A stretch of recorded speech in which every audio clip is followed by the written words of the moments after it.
রাজধানী বনানীর ১১ নম্বর সড়কে শুক্রবার সকাল থেকে চোখে পড়ে মানুষের উপচে পড়া ভিড়। অপেক্ষায় আছেন কয়েক হাজার মানুষ। এই অপেক্ষা আর অন্য কারোর জন্য নয়, এই অপেক্ষা বাংলার মেগাস্টার শাকিব খানকে এক নজর দেখার অপেক্ষা। কারণ কিছুক্ষণের মধ্যেই এখানে হাজির হবেন শাকিব খান। হ্যাঁ, মানে শাকিব খান আসতেছে আমরা জানি, উনি অনেক পপুলার। শুনেছি যে গতকালকে একটা নিউজ হয়েছে যে এখানে নাকি শাকিব ভাই আসবে, শোরুমটা উদ্বোধন করবে।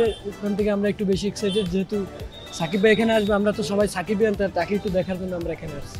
খালি গানে, এবার আজকে সামনাসামনি দেখবো। আমার কাছে তুফান ভালো লেগেছে, বরবাদও ভালো লেগেছে।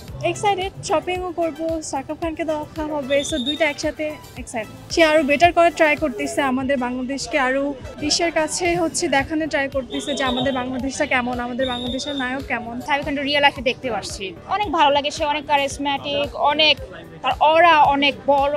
ঘড়ির কাঁটায় তখন সময় সকাল 11:30। গন্তব্যে পৌঁছান শাকিব খান। মুহূর্তেই বাঁধ ভাঙা উল্লাসে মেতে ওঠেন শাকিব ভক্তরা। স্লোগানে স্লোগানে মুখরিত হয় অনুষ্ঠান প্রাঙ্গণ। কালো রঙের গাড়ি থেকে বের হয়ে সোজা অনুষ্ঠানে যোগ দেন শাকিব খান। ভিড়ের মধ্যে প্রিয় নায়ককে দেখতে না পারায় অনেকেই হন আশাহত।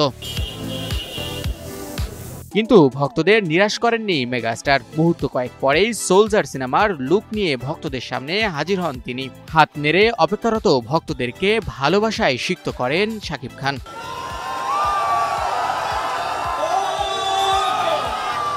মিনিট কয়েক পরেই ভক্তদের কাছাকাছি হাজির হন বাংলার এই মেগাস্টার। প্রিয় অভিনেতাকে কাছে পেয়ে মুহূর্তেই উন্মাদনায় মেতে ওঠেন সকলে।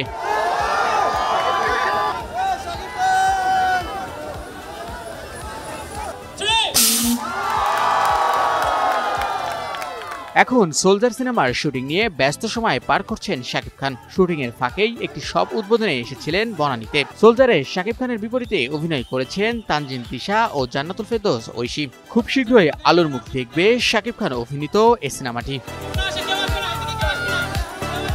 শাহিন শুভ, নিউজ 24।